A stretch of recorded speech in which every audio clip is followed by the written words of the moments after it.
YouTube channel near you.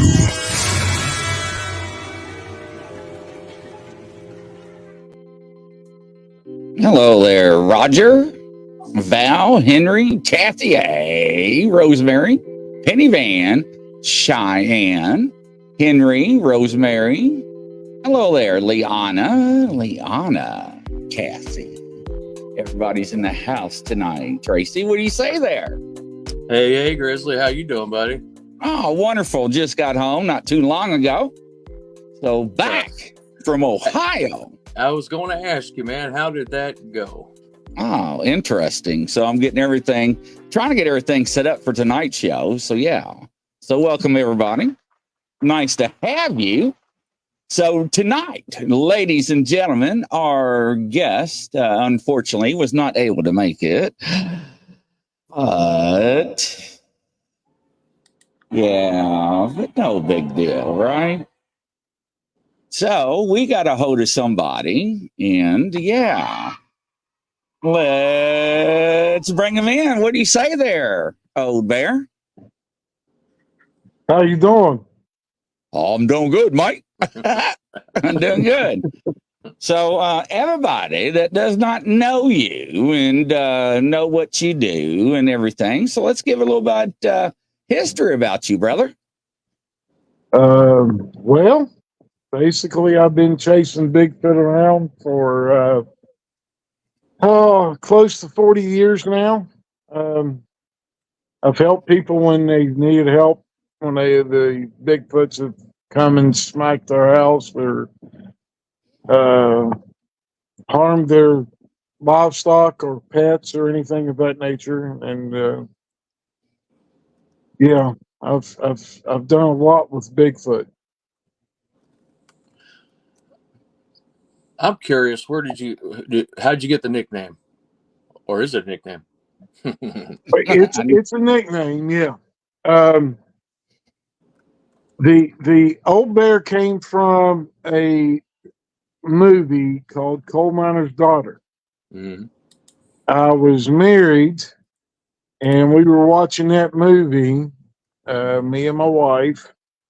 And in the movie, she got on to her husband, dude, about him growling like an old bear.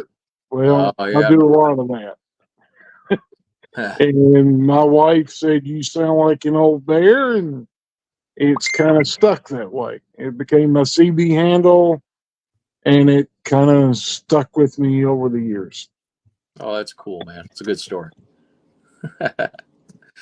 So, Chris, so I didn't hear anything about the trip. Um, so I'm assuming, did you guys both go Old Bear? Or did you go with them, or was it Chris be on your own with somebody else? So I want to give a shout out Hmm.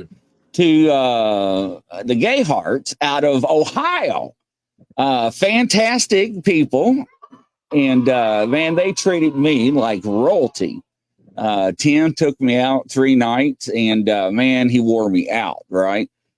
So we're going to have a recap tonight at 9 p.m. Eastern time with some photographs. I'm trying to get a hold of some video where I got him come out of his chair. That was funny. But yeah. So I'm getting that all prepped. But I enjoyed myself. Man, it was so flat up there. I was around Lake Erie, not too far from there. So very nice up there. So Oh yeah. man, awesome. That's good. Yeah. Thanks to Cheyenne, Tim, and Renee. So greatly appreciated. Absolutely. So where are you located at, Old Bear? I'm located just a little north of Charleston, West Virginia. Okay. And I know Tim and Renee, uh, uh, we've been to some campouts in Salt Fork together, and they're really great people.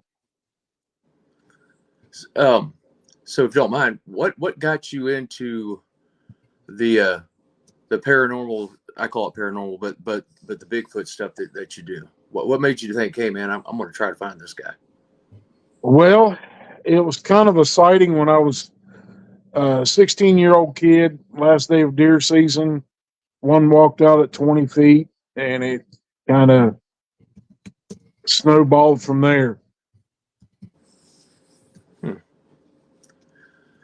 What Bigfoot always intrigues me, and I'm glad that Grizzlies, I didn't really think much about Bigfoot. I was always just paranormal, right? Mm-hmm. Investigate.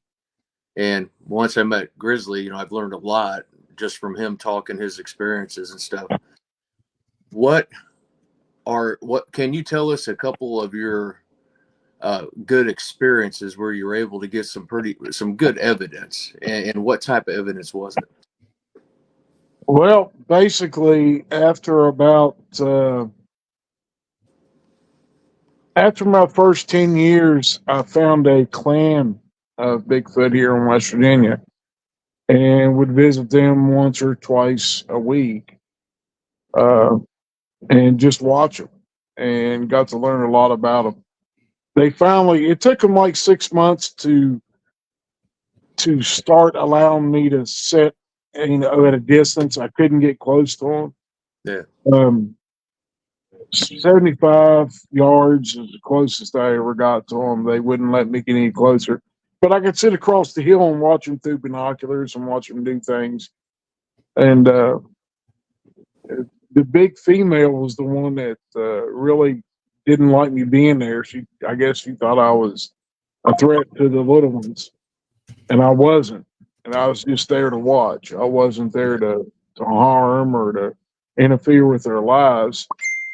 And after 5 years of watching them, like I said, once or twice a week, I learned a lot. Hmm. Learned a lot about them.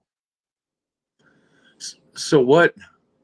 I mean, yeah. I mean, that's awesome, and that's definitely a long time.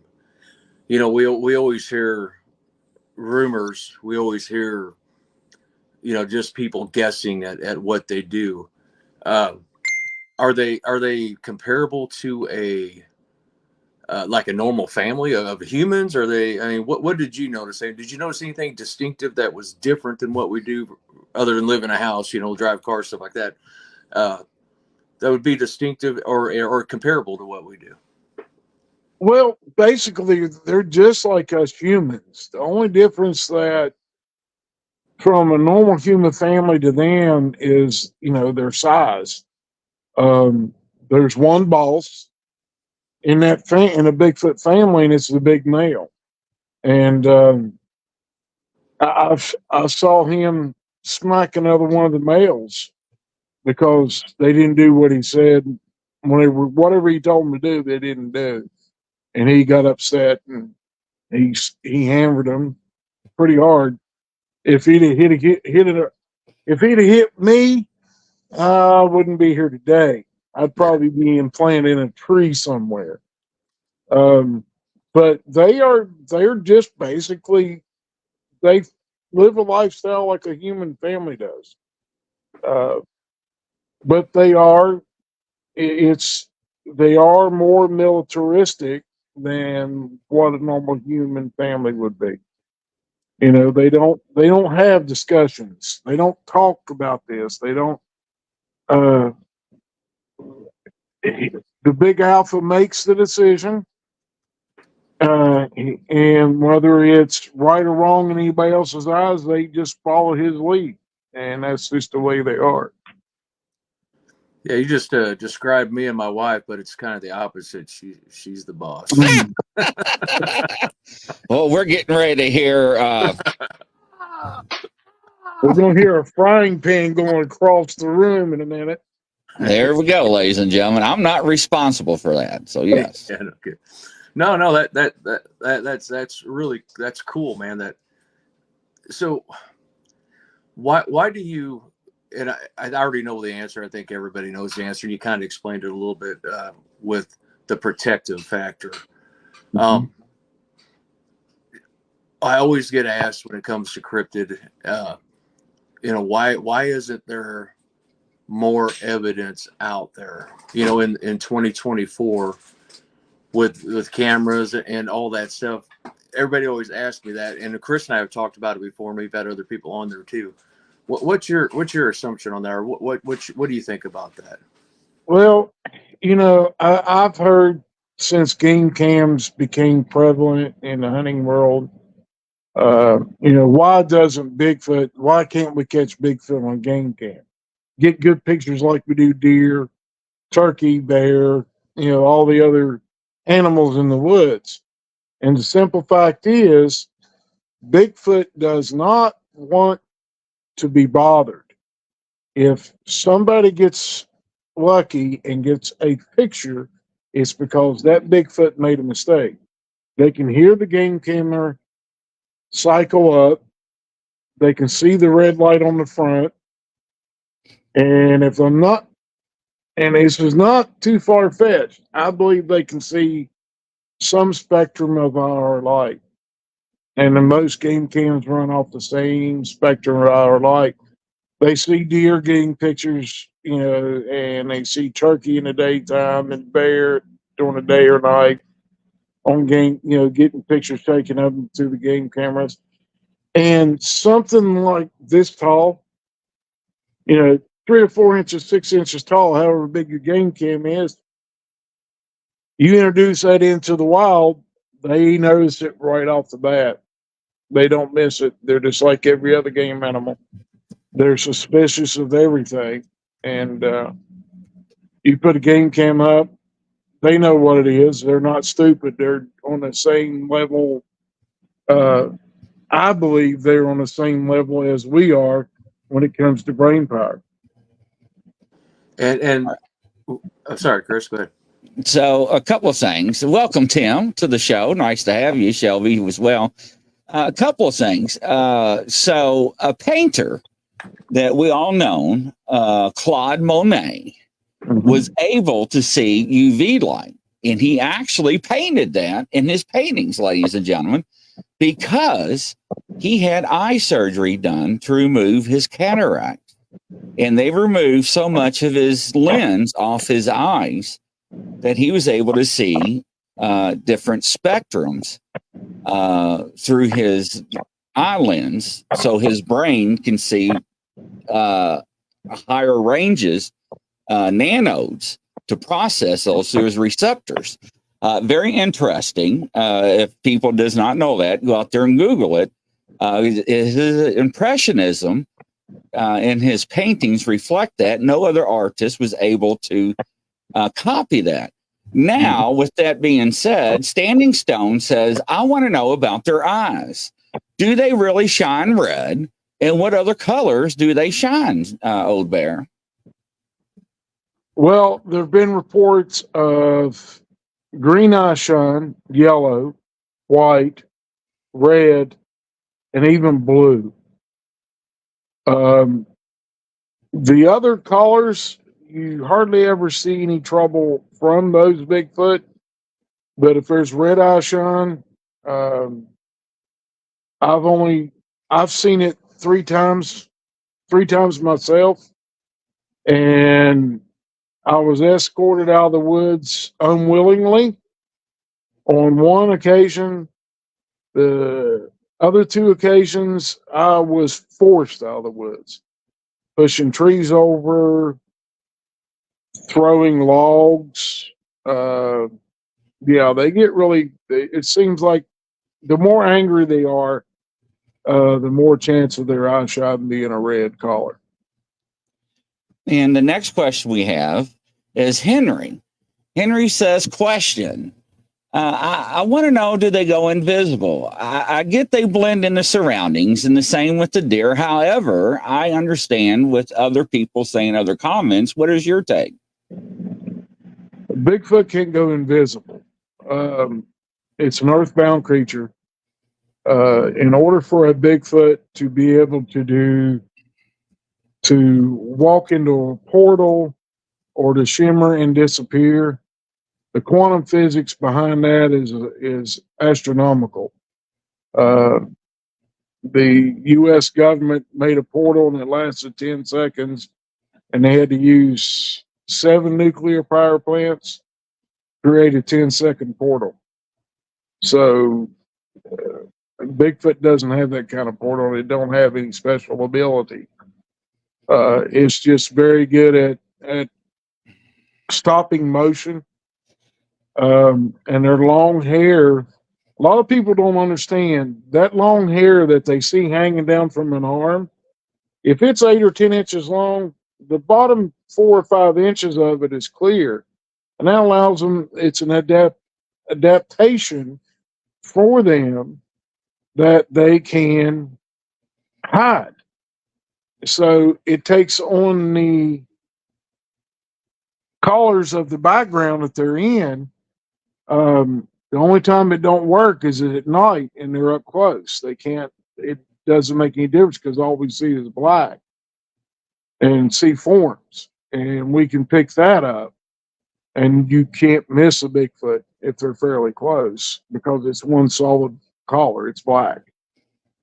But a lot of people don't know about the clear hair part of their hair, and because they have two layers, they have a closer layer that's close to the body and keeps heat and keeps them cool. Even though it's a thick layer, it still keeps the outside temperature from raising their inner body temperature. Then they have to get up and go get water to cool off. But that longer hair is an adaptation. Uh, it hides them very good. It breaks up their outline somewhat. And human sight is dependent upon movement. Everybody says, no, I can pick out a deer at 100 yards. Yeah. And that deer's had to move that white hair for you to see it most of the time. A flick of a tail, twitch of an ear, the white patch on her neck, you can pick up a deer at 100 yards. But it stands out, and the Bigfoot don't stand out. There's been many a times when I take accounts for my YouTube channel, or I've taken accounts in the past, and people say, well, it just all of a sudden disappeared. It didn't disappear, it stopped behind a tree, and your brain had to go through a reboot, and that's why you lose sight of them. All right. Now, ladies and gentlemen, I'm going to play a video, and this is legit Bigfoot eye shine. We do not own the rights to it. It's from the BFRO, and this is what I'm accustomed to seeing. Now, I've never seen Bigfoot eye shine in person, but I've actually witnessed Bigfoot eye shine in firsthand video evidence that has been sent to me. So, what do you think about this, Old Bear? And action here. All right.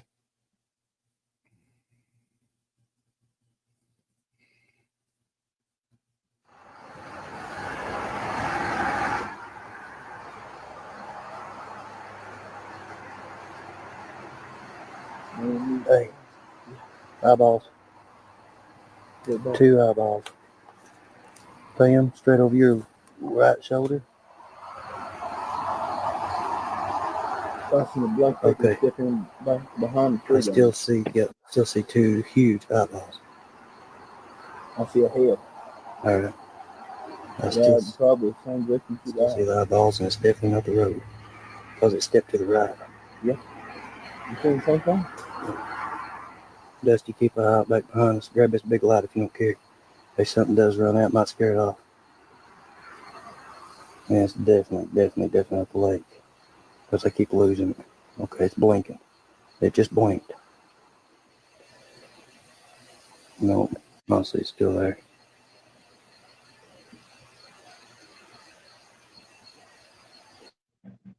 All right.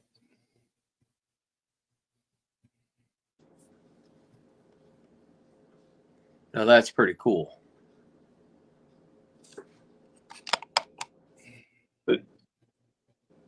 Something like that, that would be normal eye shine that you would see from a Bigfoot, but you would also be able to see that from a white-tailed deer or a bear or anything. You have to have a little bit more context when it's a video like that. You got to, and I've told people this, other investigators, when you get eye shine like that, walk towards it. Give more perspective. If it's higher up than you are, or if you're standing on a bank or something like that, you need to get on the same level so that way you can get more context to actually how tall it is. And the closer you get, I don't mean run over to it because they can perceive that as an aggression. And it's not really good to make them think you're being an aggressor. They can get angry quickly, but you got to give more context when you're doing a video like that. You got to get on the same level as they are, so that way you can pick up. You can tell the height of the creature, if it's standing there, or if it's or if it could be a deer standing there just looking at you.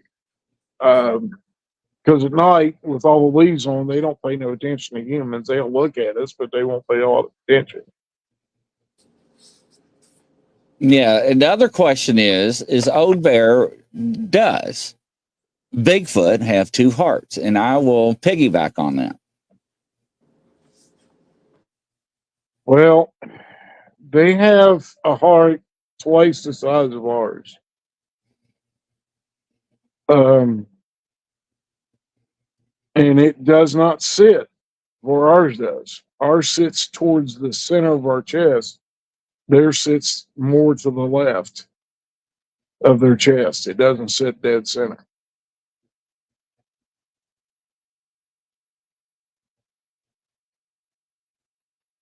Now, the one that was allegedly shot and killed, I think in the 70s, the juvenile, when they did the opening up on the picnic table in the neighbor's backyard, they claimed it had two chambers. And they had photographs of it. And however that may be, the government in the Indian tribe of that nation confiscated it all. So that's the only thing we have now is just the story of that incident. But you know how that is. So Another government cover up. Sounds like to me. well, we got a PTSD survivor of it. That's for sure. Well, I've been told twice to keep my mouth shut, and I still don't.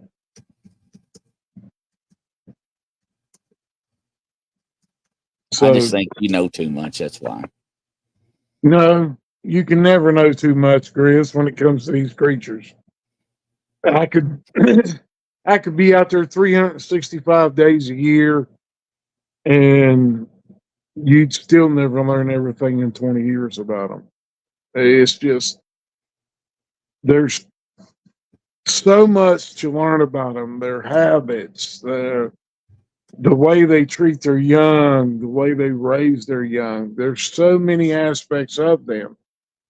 You can draw parallels between humans and Bigfoot, but to know everything about Bigfoot, it would take you over 20 years of being able to watch a whole family unit in their natural habitat every day and all night.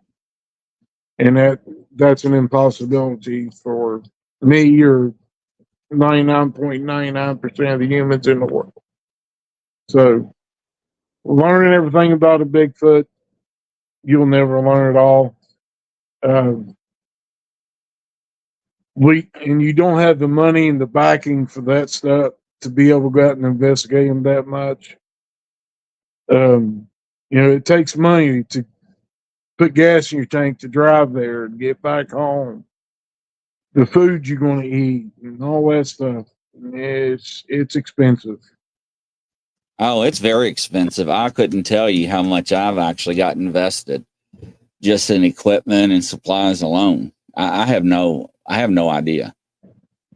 No idea. So. Yeah. Back when I was younger, I would work 60 plus hours a week and then spend Friday night, Saturday night out in the woods trying to find, to try to chase them down and document everything that I could about them. And I still don't know enough to definitively say that they're a separate, they're all human. They just have long hair, or I can't tell you all that. All I know is that they are the king of their domain in the wild.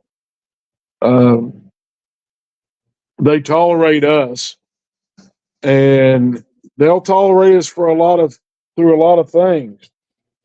But getting too close to the females and the young, they don't tolerate that, and they don't take very kindly to being made a fool of. I do I do howls and stuff like that, but I don't do it in a way that it'll, they'll take it as, I'm making fun of them. I don't do that. I kind of like to go home. I got a beautiful wife. I've got wonderful children and grandchildren I'd like to be able to see. So I try to stay on the good side of them. I've seen the bad side of Bigfoot, and it's nothing. It ain't nothing to laugh at. Brian's asking you, wonder how fast they learn what we are doing, and how long do you think that it takes them to adapt to us, as referring to us humans? One or two run-ins with you. That's about all it takes them. They figure you out usually by the end of the first. If you go out and then investigate them, or looking for them, researching for them, they figure you out pretty quick because everybody seems to do the same thing. They stay on trails. They go to high points, and everybody does it. And it works sometimes. Most time it don't work. That's the reason a lot of people, when they go out, they don't see anything, don't hear nothing. But the Bigfoot heard you before you even got it when you got out of your car. And I mean, they got you figured out pretty much within the first time you go in the woods. And if you go back to the same place, they definitely got you completely figured out by the second time. So my question to you, I interviewed a guy not too long ago, the spider crawl, ladies and gentlemen, something 7, 8, 10, 12 feet tall, can get down on all fours and crawl like a spider on all fours on its belly. However, they were out in the field when Bigfoot came out of the field and went down all fours in the weeds to be hidden. And then it proceeded to leapfrog at an angle. It scared them so bad they haven't been back in the woods at all. How can something that big do something like that? Well, when you see it in person, like I did in North Carolina, about a 7 foot tall female come busting out of the brush on all fours, you'll be able to understand it then. They use that as, and it's actually an intimidation thing. Because usually if they're on all fours, they're planning on charging you. And that's what that female did. And the only thing that saved me from having to get into a fight with a 7 foot tall female was me standing erect, as tall as I could, and talking to her in a stern voice, and pulling a machete and threatening her. That was probably not real smart to do very often. It probably wouldn't have worked on a big male, but it worked on her. She was probably a first time mother, and I think I got too close to the little ones, and she didn't like it. So she charged out of the brush and stopped at about 30 feet.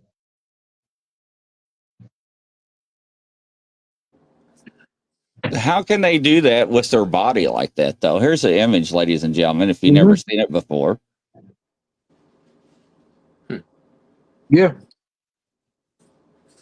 I mean, look at people in gymnastics. They go to the Olympics. They can do that. Yep. It's hard for somebody like me to do it, but they're very limber. They have a lot of upper body strength. Their leg strength is equivalent to their upper body. So doing that is nothing for them.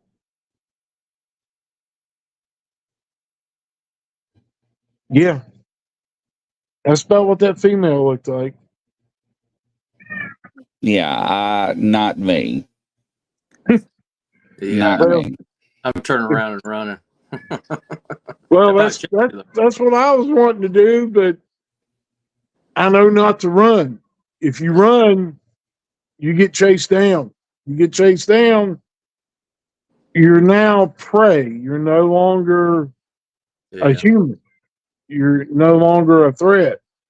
As long as you can stay a threat to them, they think twice about it. yeah. But if you run, you're no longer a threat. So Little Twisted is asking you, and I'll piggyback off you if that's all right. If they're so intelligent, Old Bear, why cannot we as humans establish communications? Old Bear, help me understand that, please. Little Twisted communicates Okay. that to you. When it comes to these creatures, they have their own language. Humans have our own language. It might be Russian, it might be Serbian, it might be Chinese, Japanese, Mongolian, in uh, I mean Spanish, Italian, French, German, all those languages. I don't know of anybody that knows more than about 6 or 7 languages and can speak them fluently. The problem is the language that they speak is super fast. It's they tried to decipher the Sierra sounds, um, and they had to slow them down. From what I understand, they slowed them down to the point where it was barely playing, and they could pick up language, human language, out of that speed. And the reason we can't communicate with them, they have no use for us. We're not, to them, I believe that we're nothing to what they want. They don't want to interact with us. They don't want anything to do with us. They want to stay on their own, do what they want, go where they want, and they can. So they have no use to talk to us. We can speak in English to them. We can speak in other languages to them, and and they understand us because they can understand human languages. It just depends on where those Bigfoot were raised. If they were raised in Pennsylvania, uh, they had a lot of Dutch that lived in Pennsylvania. They can understand the Dutch language. There's so many different languages across the world. There's no human being out there that can understand every language fluent enough to speak to everyone in the world. So therefore, it's really kind of hard for us to understand a creature that speaks at a super high rate of speed to get their point across. To us, it just sounds like sounds, and it's not. It's actual words, and they use a lot of body language, a lot of hand gestures in there with their language. That's been documented out throughout human history. Bigfoot just takes what they need from us so they can use it to communicate between themselves, and that's all they've always known. So it's really hard to understand a creature that doesn't have the same societal aspects that we do. We live in cities, they don't. They live in the wild. And it's hard to understand that. People just don't get it. Yeah. So, ladies and gentlemen, we know from other people we've interviewed and talked to that just what Old Bear says, that Bigfoot does understand English. However, we also understand through native tribes that they understand Indian language. Yes. OCO. Who are you? Hello, however it may be, right? Hello, Yeah. Sherry. How are you doing, Sherry? Had a great trip. Thank you. So, and people that go out and investigate, they will talk in native tongue to Bigfoot, Sasquatch, Yeti, however you want to call them. And sometimes they will reciprocate that native language back. However, Greg Ogles will wear his tutu. He's like, what the hell, Grizzly? And people would dance and play drums and flutes to get their attention, and they will come out and watch. It is fascinating. So when people play the Sierra sounds and slow it down, which Tom showed us on one of our shows, it does look like human speech, just like Old Bear said. So they are talking and communicating. Somebody told me the other day that the tree knocks is like a locating beacon and also possibly Morse code. What is your take, Old Bear? Well, when it comes to tree knocks, over the years, I've listened to multiple different Bigfoot through probably 6 or 7 different states do tree knocks. And one thing that I have figured out from all those different tree knocks, if it's a single tree knock, it's warning that people are in the woods. And they'll do that at any time of the day or night. And if it's 2, they're calling in the males to protect the females and the young. If it's a 3rd one, the big alpha male is going to come and investigate, and if it's something that is a threat, he'll deal with the threat. So yeah, it's to let them know where they are when they don't know you're in the woods. It's to let the others know where they are, and 9 times out of 10, you're going to get one single knock. You're not going to get multiple knocks, and it won't be as hard as they can swing either. It'll be just something soft to where the other Bigfoot in the area can hear it. It's not going to be swinging for the fences. Now, if it's an alarm, they're swinging for the fences. Every time they knock, it's loud, and you can hear it from quite a distance. Reference the Salt Fork, the one at 1 a.m., where I was like, damn, that was a good one. Yeah. That one was probably a couple 100 yards from us when it knocked, and it woke me up. I heard it, and it sounded almost like it was on the other side of your tent from inside the camper. Yeah, that was a good one. Tracy, what questions you have? Now is your time. You got the guy with the knowledge that has played with them. So what I've established through the conversation with you and other people is, they're smart, they're extremely intelligent, right? Yes. One thing that we've discussed with other people when they were on here was possible link to alien. What are your thoughts on that? They're earthbound. They're not linked to anything from outer space. Okay. If that would have been true, out of 37 Bigfoot at one point in time, I would have seen a UFO or something of that nature. I've never seen a UFO. And when I Bigfoot, I look up a lot because they do tend to hide in trees. People don't think to look up. They don't think to. These creatures, they live solitary lives unless it's a family unit, and then they're still solitary. They go by themselves, and they exist on this planet. They've never came from somewhere else.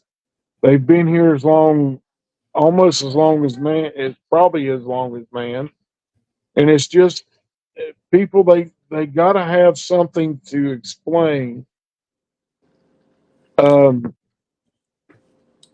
the strange things they perceive that Bigfoot can do. Mhm. And they're not extraterrestrials. They've been here for hundreds of thousands, millions of years. You know, you kind of look. I know it's so. If you look at remote tribes, you know that still haven't even been found yet. Of course, they're remote. They're located in a region. To an extent, I guess you could almost compare that to this. They just want to be left alone in their areas that they're at. So I bring up areas because this is for both of you guys. Being a novice in the subject, I know in the United States, they're like what 50. There's been spotted in like 50 of the or 48 of the states, or are they have they been spotted in every state? Or do you? 49 of the 50 United States have been spotted in. And I was talking to someone the other day, and they told me that there was a sighting of a hair-covered creature in Hawaii. They didn't call it a Bigfoot, but it's a possibility it is a Bigfoot. Okay.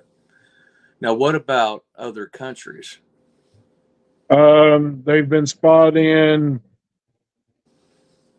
Mongolia, China, all of Russia. They have been spotted in Germany. They have been spotted in England. They have been spotted in the Amazon, Chile. Uh, they've been spotted in Mexico and Canada, of course. Yeah. You know, anywhere there's a remote, it don't even have to be remote anymore. Anywhere they can hide from us, there's a good possibility that Bigfoot's there. Yeah, because civilization now for us, for years we've been getting into the trees and we're continually destroying their habitat, right? Building more homes for us and all that. And they're like I said, they're extremely intelligent. And to be honest with you, from what I hear from everybody, like you said, they've been around for many, many, many years. Yeah. And it makes sense that they would have at least the same intelligence as us, if not higher. Well, if you think about it, if they were just some dumb animal, and it tends to singe my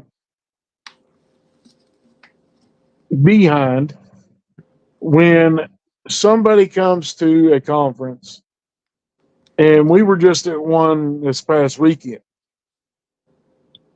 and there was a guy come up, and he was a clear skeptic, and he was out of the Richmond, Virginia area. He lives in Richmond, the city itself. Yeah.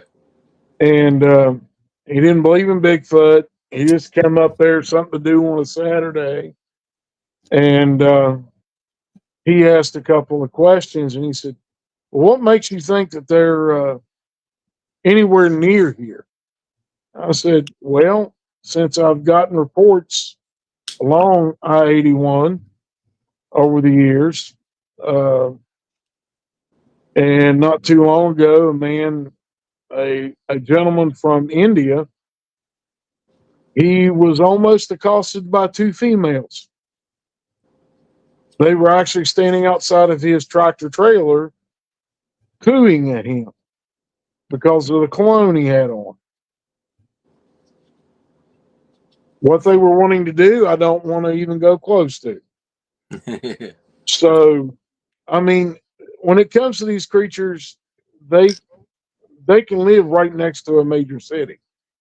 There's been reports in the last 5 to 10 years of Bigfoot getting so close to cities, coming into the backside of strip malls, and dumpster diving. Yeah. So, it's not surprising to that one of these days some city cop or county sheriff, it's in a major city, on the outskirts of the city, gets a video of one. Whether it gets out or not, that's the next question. True. Federal government probably won't let that happen, but if any of the officers that I know gets one on video, that little chip won't ever make it into the dispatch. So hopefully we can get video of them before too long, Yeah. and people can't refute it. Now,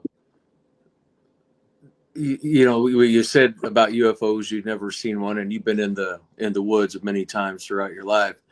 What about other cryptids? Have you ever run across anything like Mothman or any of the other cryptids? Have you ever seen anything like that?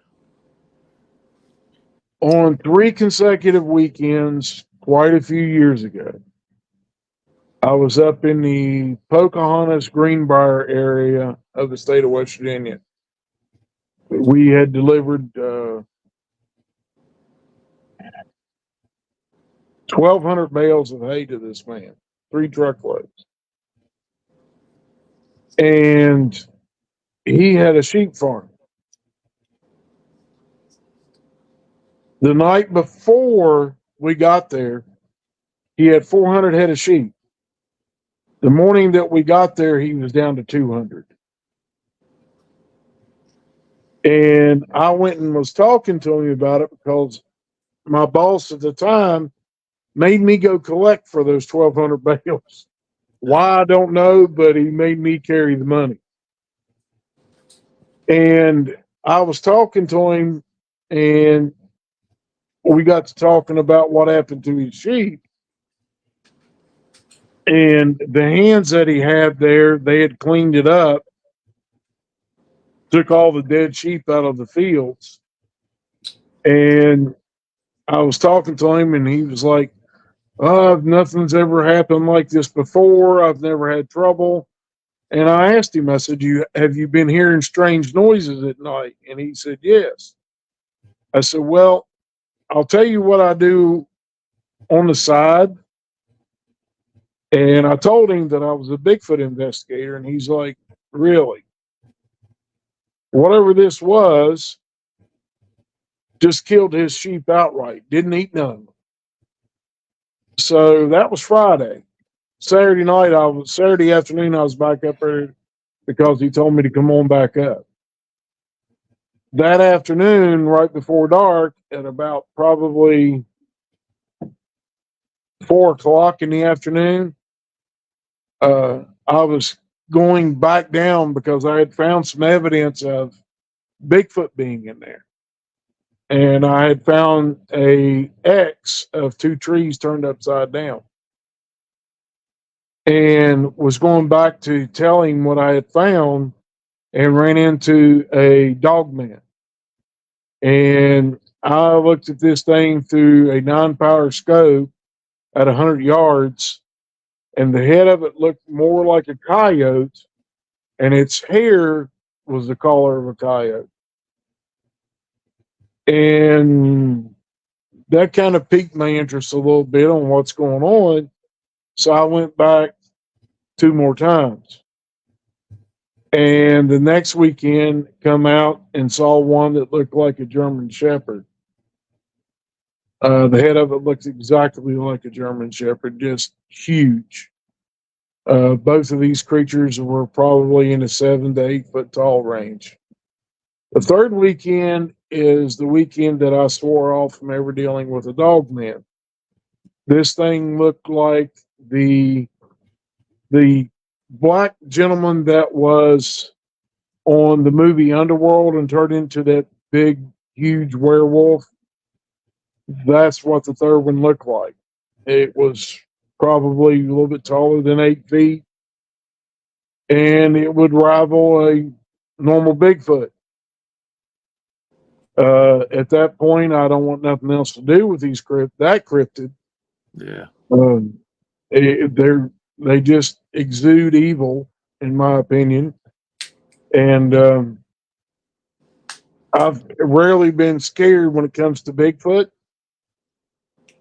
but that that last one definitely made me weary of any kind of a dog man or a werewolf or whatever you want to call them. Yeah. Other cryptids I've never ran into.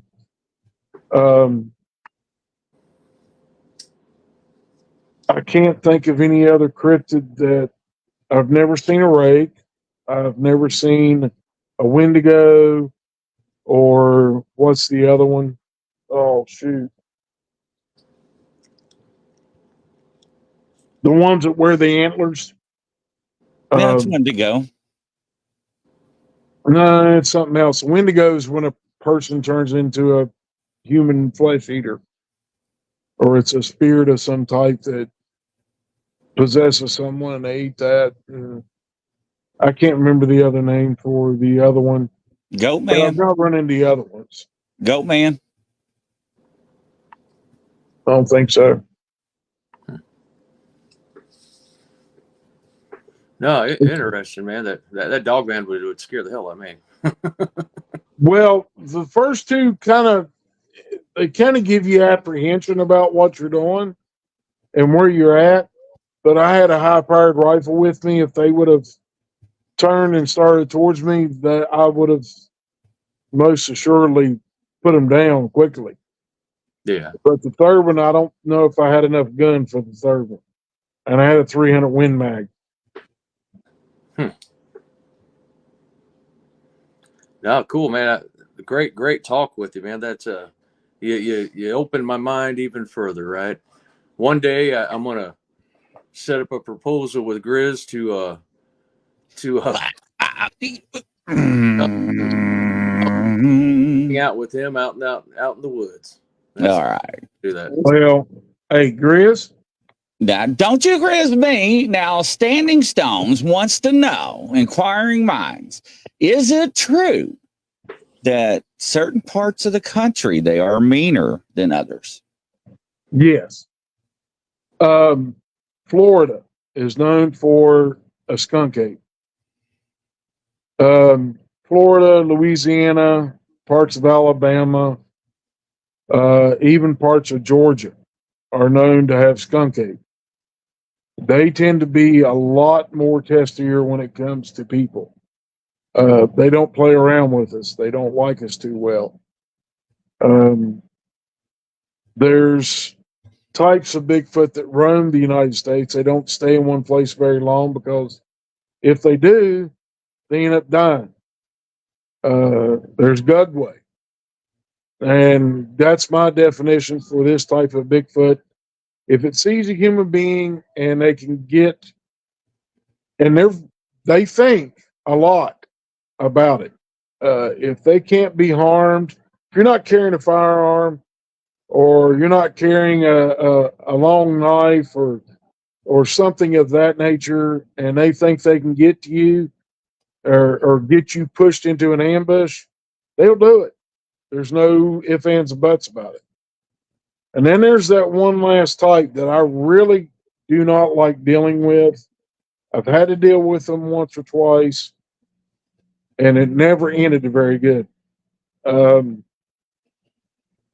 Janoskwa, those are the walking demons on this earth of Bigfoot. They look exactly like a demon. Their face is usually scarred up. They might have one arm longer than the other one. One arm might be deformed. They may have hunchbacks. They may have an ear bitten off or ripped off their head, and they're always got blood on them, and they stink to high heavens. But they eat nothing but meat because they hunt their own kind, and they hunt everything in the world when it comes to meat, including us. They've been talked about throughout every Native American tribe has talked about them. They call them man eaters, and that's what they are. They'll eat us. The thing that happened out in Oklahoma a long time ago, back in the middle 1800s, where the cavalry was a tribe in Oklahoma, and they were protecting, going through to the villages of the Native Americans. And one tribe had lost members of their tribe, and they saw these things dragging their people off, children, women, grown men, and followed these creatures back to where they were at. And three large males took on a whole unit of cavalry, and killed the captain. So, and basically ripped his head off while he was on a horse. So that tells you their power, and it tells you that they can be very fierce, and they're not afraid of you. If you ever run into one and it turns and it doesn't notice you, and you see a demon standing there, the best thing to do is to sneak out of there and get back to your vehicle and drive a long ways around to get back home, so they can't follow you. Tracy, you want to go out in the woods with me, buddy? Let's go, man. He's like, I'll take you. Tracy, where you live? I'm over by St. Louis, Alton, Illinois, right in that area. Well, drive to Grizz's house. What day you coming, Grizz? The 23rd? Yeah, 22nd. You're coming on Thursday. Yeah, I'm coming on Thursday. Well, take time off. Drive to Grizz's house on Thursday morning before he leaves, and follow him to Salt Fork. We're going to have fun. August 22nd. I will be coming back from London that day. So I'd be walking in the steps. Leave on the 23rd and drive to Salt Fork, Ohio. Yeah. Yeah. I think Look at it. Tired that day, but I do plan on one day going there with Grizz. And I noticed somebody on there said that how I don't believe in Bigfoot. I believe in Bigfoot. I believe in all cryptids. We've had so many people on here that talk in different cryptids that there's absolutely no way that they couldn't exist. So I definitely believe in it. So yes, absolutely. What do you think, Grizz? Oh yeah, thank you, Old Bear. It's always a pleasure, my friend. So yes, and thank you for coming on. And I know I just sent them a link. I'm like, showtime, 20 minutes. he's like, yeah, that's better than last time when it was 5 minutes till the show started. And he's like, he said, I forgot what he says. He said something about not looking sharp. But I was like, I mean, you always look sexy. Yeah. All right, ladies and gentlemen, I'm going to get stuff prepped for the show at 9 o'clock. We're going to talk about the trip in Ohio, and I'm trying to get everything prepped and get it ready to go. So, but yes, I'll get that ready and see where we can go from. And once again, from around the world and coast to coast, we'll see you shortly. Thanks, Tracy. Thanks, O'Bear.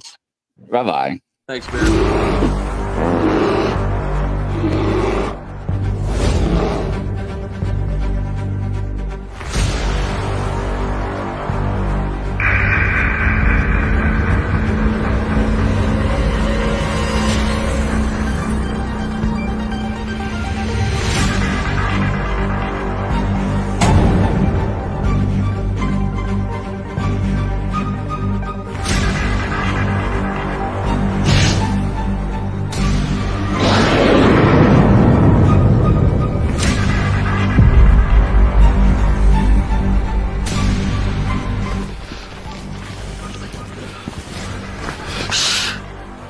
It's a grizzly.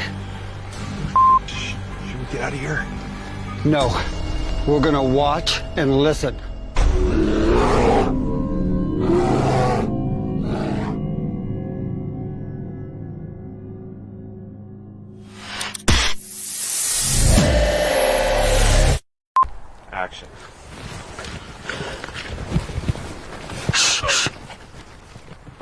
It's a grizzly. Oh, shit, should we run? No. Action.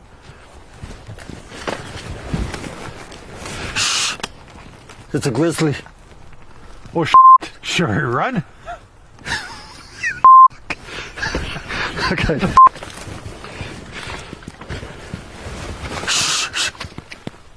It's a grizzly. Are you sure it's not a chipmunk? Action.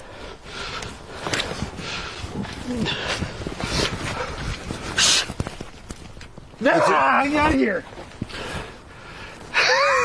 Action.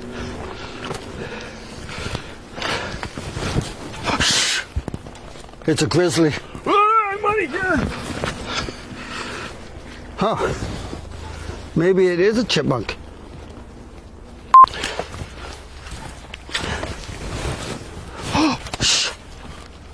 It's a grizzly. Are we gonna die? I don't know. We're just going to sit here and listen and watch. Let's get out of here, maybe. Fall!